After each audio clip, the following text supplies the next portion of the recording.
Recently, I reviewed the first Crash Bandicoot for the channel, and while I think it's a good game that's held up well enough with good level design, it's rather standard and it's got its share of problems. Nevertheless, you're Naughty Dog. You put a hell of a lot of time, effort and money into your video game, and finally something you've created caught on and became a big hit. What would you do if you were in their position? Obviously, you're gonna try and capitalize on that success, and the developers were right there with you with Crash Bandicoot 2 Cortex Strikes Back, released a little over a year after the original on the 5th of November in 1997 in North America to be exact. The sequel is supposed to be an improvement in about every which way. It sat better with critics from the time according to game rankings, and this installment is a fan favorite amongst many, though ironically it was the last game of the original PS1 trilogy that I would get my hands on and play.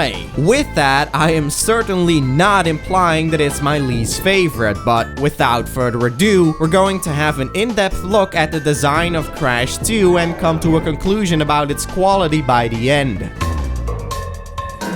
Crash Bandicoot 2 starts where the original game left off, pretty much by the seconds. After defeating Cortex before his own castle in Crash 1, he falls off his lair and somehow survives the big crash into the island far below. He stumbles upon a power crystal, the energy of which he believes he could harness for world domination, and over the course of a year he builds the space station, Cortex Vortex, that's going to aid his plans. When Crash's sister, Coco, asks of him to find a new battery for her laptop, Crash is suddenly transported to old warp rooms inside Cortex's castle, where Cortex convinces Crash that gathering 25 crystals for the evil scientist is going to prevent the destruction of the world. Of course, Crash is idiotic enough to fall for this trick, and so you're out to find the crystals. I'll give them credit for this much. At least, this isn't the same old, overly done damsel in disguise plot like in the previous game. There is something awfully hilarious about Crash not realizing that he's being played, even after Coco and Embryo hack into the holographic projection and warn him of Cortex's true intentions. The player is well aware that he or she is in fact helping Cortex throughout the course of the game, yet Crash is not, even though you play as him. It's silly, but I think that was entirely the point, and the voice acting and animations have been given more attention this time around. Embryo and Coco's performances aren't special, but Clancy Brown as Cortex is great, and the lip syncing is quite good.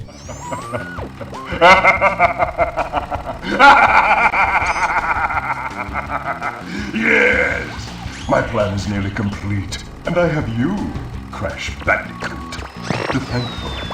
Overall, the presentation of the story has been amped up considerably. One of the fixos made to the actual gameplay as well that's immediately apparent here is the efficiency of these warp rooms over the island maps in the first game. And what do you know? Saving progress is as simple as standing still in front of these walls in the center. Swooshing into the first level, you'll soon enough also notice that Crash's controls have been tweaked in pretty much all the right places. The sluggishness in his traction is gone, the spin no longer automatically carries you forward, and the gravitational pull on Crash doesn't seem nearly as strong. The controls feel more conventional as a result, so there isn't as much need to accustom to them, and correcting jumping mistakes is easier to pull off. On top of that, the DualShock controller had found its position on the market by the release of Crash 2. Well, sort of. Earlier revisions of the game didn't support the analog sticks, and while the level design in both Crash games works well with the D-pad, there is a sense of smoothness to using analog sticks in the newer revisions that D-pads inherently cannot account for. Besides fine-tuning in his controls, Crash's moveset has also enjoyed some new additions. Next to the basic jump and spin, he can now crawl around, which, shamefully enough, isn't utilized to any extent, and walk slowly with the added precision of analog sticks, which again is more of a novelty than any anything else, but that's understandable considering the revisions I just talked about. Significant inclusions, on the other hand, are the body slam and the slide, the latter of which can be followed up by a well-timed jump to reach higher or further places. With them, Naughty Dog created extra room for more intricate enemy and level design. For example, the first stage sees the return of the crawling toads that turn into bounce pads when you land on them, but there's now also the toads with periodically spinning blades. When the blades are active, the body has to be flipped upside down with the slide, and when the blades are inactive, a spin should cut it as well. Little touches like this happen throughout the game, up to the very last stage with the electrifying robot spiders. There's the type that has its legs spread and are killed with a jump, the type that's curled up, which is properly attacked with a slide, and then the final type that routinely alternates between these two forms. Instead of the simple choice of spinning into or jumping onto an enemy like in Crash 1, your approaches to them have to be considered a little more carefully here, which is good for gameplay depth. Likewise, you have to get a good grip on your new moves to successfully perform higher or farther jumps that a normal one won't do for you. Even though this is mostly a requirement for 100% completion rather than simply finishing the game, it's innately satisfying to skip past small sections of a level or to keep your momentum going by pulling off precise jumps and tricks. Mastery of this will even allow you to obtain specific items earlier than you're supposed to. And while I cannot say for sure if any of that was intentional, nothing feels better than discovering methods to cheese the game of your very own.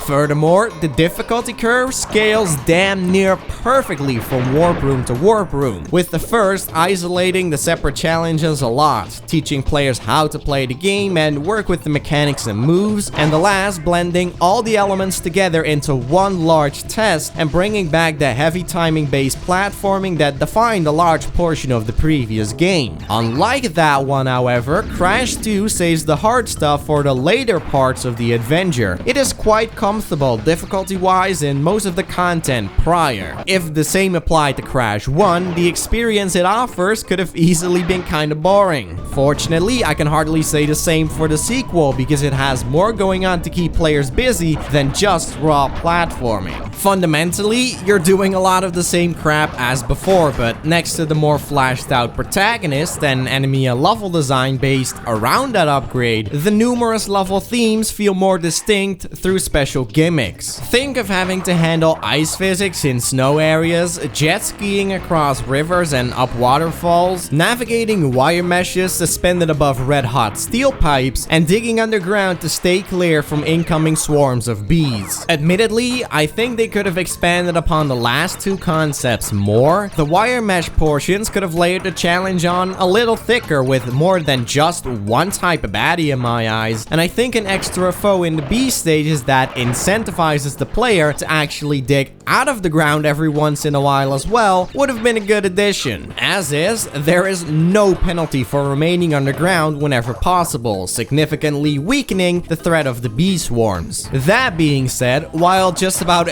everybody hates ice physics, I think they form an interesting change of pace here that forces you to play more carefully and take your slipperiness into account your every action, and the jet ski stuff sprinkles in some elements of momentum-based gameplay via ramps to hit with enough speed, water pools that try to swallow you in, and the ability to boost. Most of the levels featuring the jet skis also have speedrun challenges for gems, and seeing how the jet skis offer more dynamic than Crash simply running in and out of the screen on foot, it seems like a nice fit. Returning from the original installment, our stage is based entirely around one central gimmick too. We've got the good old boulder chasing sequences where the player runs toward the camera for a change and has to quickly maneuver around incoming danger, and the animal riding stages where you have to anticipate on incoming obstacles and adjust your positioning and velocity accordingly. Both of them have been amplified with a wider array of obstructions and hazards to dodge, more boxes to break in trickier spots, either by gaining the upper hand on the boulder or controlling the little polar bear with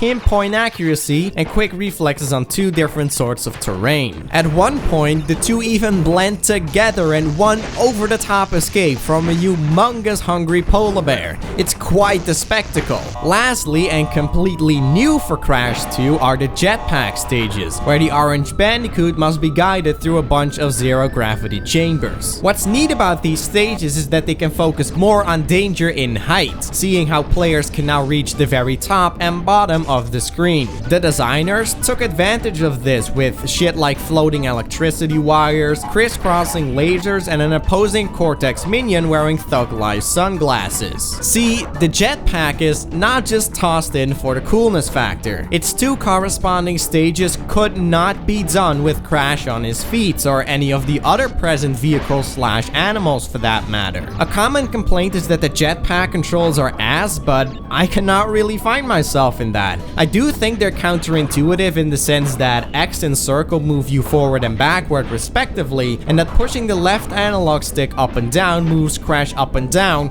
vertically. I feel it would have been more natural if this wasn't swapped around, with X ascending Crash, kinda like when he's on foot really, and circle descending him, keeping up and down on the left analog stick free from moving in and out of the screen, kinda like when he's on foot really. Then again, I have not experienced this control scheme, so I could be all wrong, and maybe upon testing that out, the developers decided against it for any reasons they might have had. Regardless, I wouldn't say it's that big of a hurdle, and all things considered, it's nice how many different sorts of ideas Naughty Dog managed to delight the game with without them feeling disjointed from the main platforming or severely unpolished. All you need to do is look at 2013's Sonic Lost World with its abundance of stage-specific gimmicks that can seem tacked on, and 1999's Sonic Adventure with its completely broken anti-gravity portion in Skydeck respectively. Crash Bandicoot 2 brings everything together in an overall well-polished, cohesive fashion that those titles could not achieve. Not all is perfect for the main quest, unfortunately, as the boss battles are mostly hot garbage. Ryu's timing-based fight has been reduced to a predictable waiting game, once finding a safe spot between all the explosives. The Komodo Joe Brothers battle is stupidly easy to the point I barely even have to move for the majority of it, and the final face-off against Cortex? My god, I literally finished that in 25 seconds. Spin into him 3 times, avoid some rocks and bombs along the way, and you're golden. The tiny encounter is okay, where the player has to guide the following tiger into the abyss below 3 times by jumping on and off of falling platforms, and N.Gin is the most interesting of the group without a doubt. Slowly deteriorating parts of his mech by carefully landing exploding apples of death is fun enough, and his attacks actually posed kind of a threat to avoid. It's the only fight I lost to, so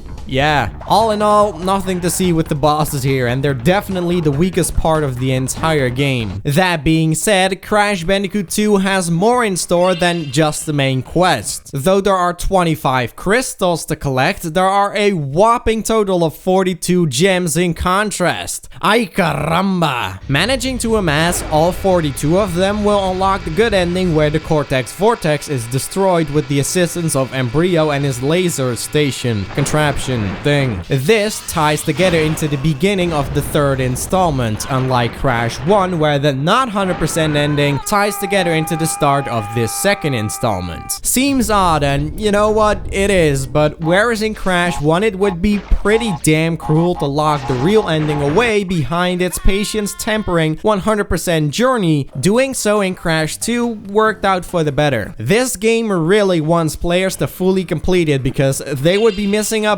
ton of content otherwise. As such, you can die as much as you want in Crash 2, as it does away with the no death condition of the first game in order to obtain the box gem. That's right, all you have to do is ensure you break all the boxes in the stage and the shiny silver reward by the end is yours. I'll be the first to admit that I see a certain charm in Crash 1's demands to perform perfectly to acquire a gem by itself, but it was wise to ditch that concept this time around, bearing in mind the differences between the 2 titles I've just described. That's not to say 100% in Cortex Strikes Back is a cakewalk. Far from it. The challenge level isn't much lower, but it's the frustration that comes along with redoing entire levels in Crash 1 that isn't present anymore. The most demanding platforming is now found in what's often referred to as the special routes. Short sections of stages frequently entered by hopping on a no-death platform or a colored gem platform. Inside, there are usually extra boxes to break for the box gem, a secondary gem to snatch up by the final stretches of it, or occasionally even both. In order to make it to the special no-death route, you'll need to reach the corresponding no-death platform without dying before doing so. And if you want to ride a colored gem platform, you have to own the relative color gem, like in the first game. It's cool that the no-death system isn't wholly tossed out the window, and running into a wireframed color gem platform evokes curiosity to come back later with the right diamond in hand. There's also the matter of the secrets, which are now less about finding a switch that's obscured by the camera or some fence to hop over. Instead, it's all about having an eye for tiny details and oddities in the environment. Nitro crates, new box types that are fatal to the touch, usually wiggle around and make noises. The ones on this staircase leading to a secret area of the game do not do either of those things. That should ring a bell. Similar techniques are used elsewhere, with this small platform in the water here being the only one in the stage to be surrounded with boxes you can use to actually reach it on foot, or the large ice platform surrounded by smaller ones here, with the camera conveniently panning down to it when Polar launches you to the exit. I would say these instances have a nice balance of making the player suspicious while simultaneously not blatantly giving themselves away. They may seem far-fetched at first, but once you stumble upon any one of the secrets in the game, which is very likely to happen sooner or later, you start looking around with a certain mindset. Do you know what I mean? I'm not implying there aren't some poorly implemented ones though. Falling down a supposed bottomless pit or outright walking through what looks like solid part of the scenery seems like Nintendo Power type of crap. And this isn't even a fucking Nintendo game. The clue in the former situation is the 3 locks left over, which is the only time something like that happens in the game. And with the latter, I like to think it's that the secret gem is colored green and the room in question is filled with nitros. That's what I'm guessing. God knows I may have totally missed the mark on that. Perhaps this is a subjective topic, but I think these examples should have been replaced with something more intuitive. It feels more rewarding when finally realizing what to do. As for what they all lead to, well, occasionally to a hidden area within the same stage you find a secret, but more often than not the 6th hidden warp room with a new portal for every new discovered secret. 2 completely new stages are located here, and the alternate entrances to previously visited stages that you need to open to fully complete said stages make up the rest. Suffice to say, all this jazz makes Cortex Strikes Back an engrossing title to see through to the very end. Overcoming tough special routes, coming back to earlier stages to obtain remaining jewelry, discovering more and more of the secrets, it's an addictive secondary quest, one that feels more playful and accessible than that of Crash 1. The icing on the cake is actively seeing all the collectibles coming together in their appropriate slots across all the warp rooms, and gradually watching the numbers growing in the pause menu. It almost feels like a collectathon game without being an actual collectathon game. It's a jolly great time. Sadly, similarly to the main quest, it's not all rainbows and flowers here either. Probably even less so. Let me stress straight away that the camera is gracefully flawless in what, like 90 to 95% of the situations? It's pretty much always panned at a slight or substantial upwards angle now when jumps have to be performed. There are no interfering hazards that ever spoil the view on the action, and there are no black void stages to make judging my position and that of platforms even harder. With that out of the way, the backtracking in 3D is a large pain in the gonads once again. In 2 or 3 stages, you'll come across these forks blocks in the road with both sides containing boxes and shit. Instead of allowing the players to teleport back to the start of the split upon reaching the merging point, they are asked to backtrack through the path yet to clear. Not counting the chase stages where the hazards and their placements accommodate traveling against the camera, the game's linear hallways are clearly designed with the ability to see quite a bit into the distance in mind. As demonstrated here, the visibility between Crash and the bottom of the screen is far less than between Crash and the top of the screen. As a result, you'll slowly be inching yourself along, hoping in vain not to fall into a pit or get attacked, and even then it's still likely to happen, if not multiple times. I suspect the camera cannot be turned around or inched forward in these situations because the graphics further back into the level are unloaded much earlier than the graphics further ahead, seeing how that's the name of the game for the majority of the adventure. Nevertheless, that's not an excuse. If the engine isn't suited for this type of gameplay, scrapping the idea altogether and connecting the two paths in a linear fashion is the only right option in my eyes. That, or they could have used the sound design to their advantage. They do this to an extent with the bees and it helps a long way, making the job less aggravating. But it wasn't meant to be for all the enemies and obstacles. What's important is that for a sequel, this problem should have been sorted out. Truth of the matter is, it's in fact worse, as backtracking is a more recurring theme in Cortex Strikes Back. More like Crash Bandicoot 2, Backtracking Strikes Back. Heh heh. Oh my god, that was a bad joke. To be fair, I do want to give credit to the stage Piston It Away for how it handled backtracking. For one, it's a side-scrolling stage, making camera jank a non-issue. And secondly, because the going from right to left here actually introduces two new challenges through clever hazard and enemy placement. The first is that you are now going up against the shrink ray that slowly kills Crash when hit, instead of moving along with the flow of it otherwise, forcing you to pull off well-timed and landed high jumps consecutively to survive and proceed. And the second is to realize that keeping this enemy right here alive is your key to reaching this higher ledge again. And don't worry, even if you don't keep it alive, you can circumvent the issue by using the whole 2.5D aspect to your advantage. It may seem minor, but the backtracking here puts a small twist on the level design, whereas everywhere else in the game, it's a frustrating, unfair difficulty spike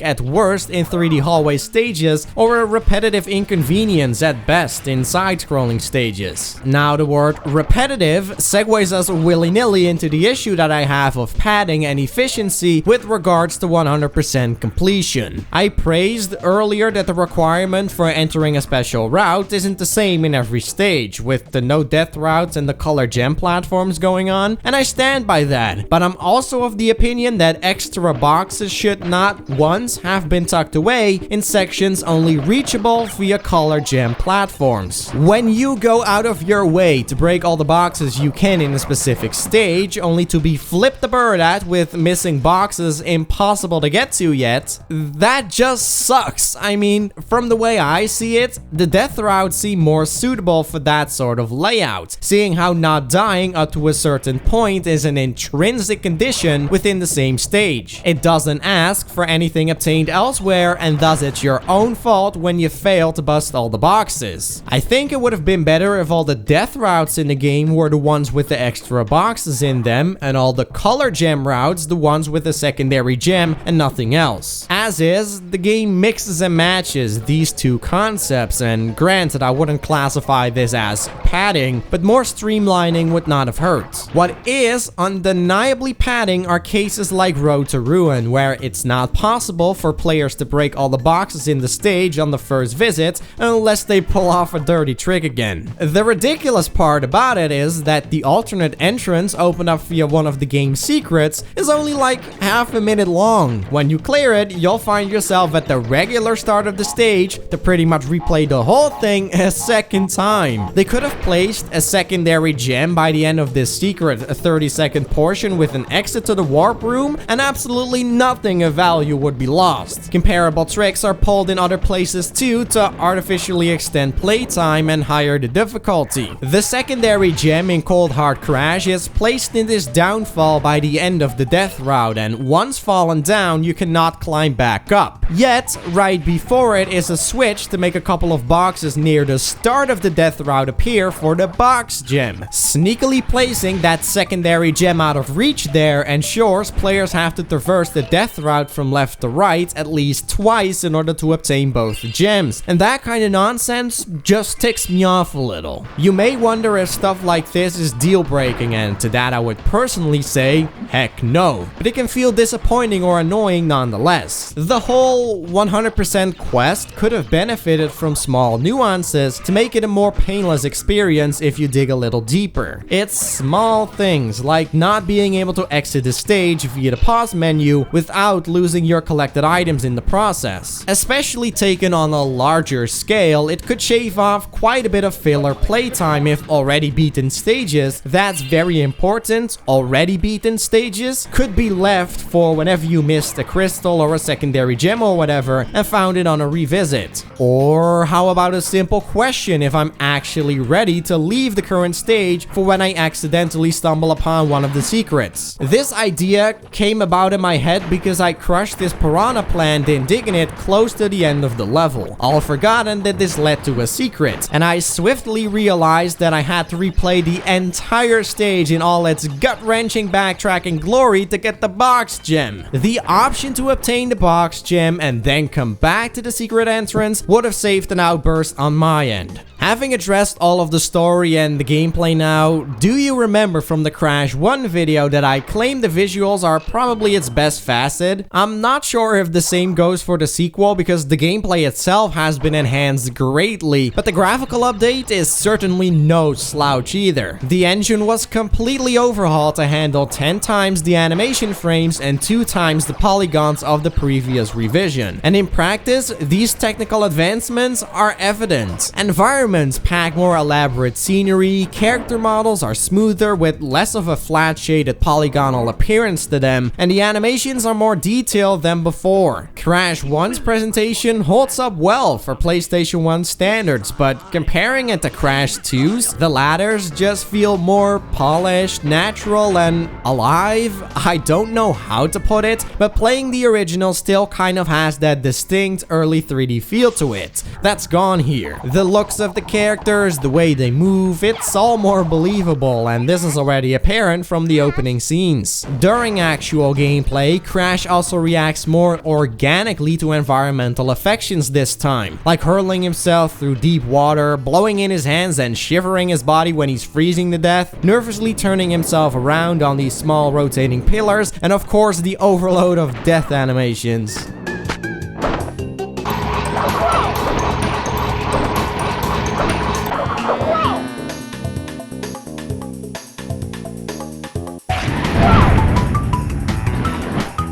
I do feel the theming of the stages is all rather by the numbers and traditional, much like the first game. Jungle, snow and ice levels, old ruins, sewers, space, etc, etc. Nothing we haven't seen before, and that's my one gripe with the aesthetics, but at least it's all appealing to the eye, so it's not a massive negative. For as much as the visuals have been turned up a notch, the soundtrack has enjoyed an equally large boost in quality if you ask me. My main issue with the soundtrack for the previous game was that too little of it stood out due to the atmospheric approach it largely took, which doesn't go well with a mascot platformer to my ears. It seems as if though Naughty Dog felt the same, however, as the majority of the music in Crash 2 is memorable one way or another. There's also a surprising amount of variety, as intenser arrangements of stage music plays during special routes and more chilled out stuff plays in bonus areas. On top of that, there's an upbeat edge to practically all of it, so nothing sounds too dark, dull, or empty. This goes hand in hand with the brighter appeal of the improved graphics to deliver a lively audio and visual presentation to all of the settings in the game. I speculate that the pieces have more melodical depth to them because Josh Mansell, or Mansell, whatever the fuck, was brought in very late into the development cycle of Crash 1, and he probably had more time now with Crash 2 to put in all the care and effort he wanted to. Don't take my word for this, that's just what I'm guessing. Regardless, the soundtrack for Cortex Strikes Back is quite nice. I myself wouldn't call it amazing, but you don't need to be one of the best to be good.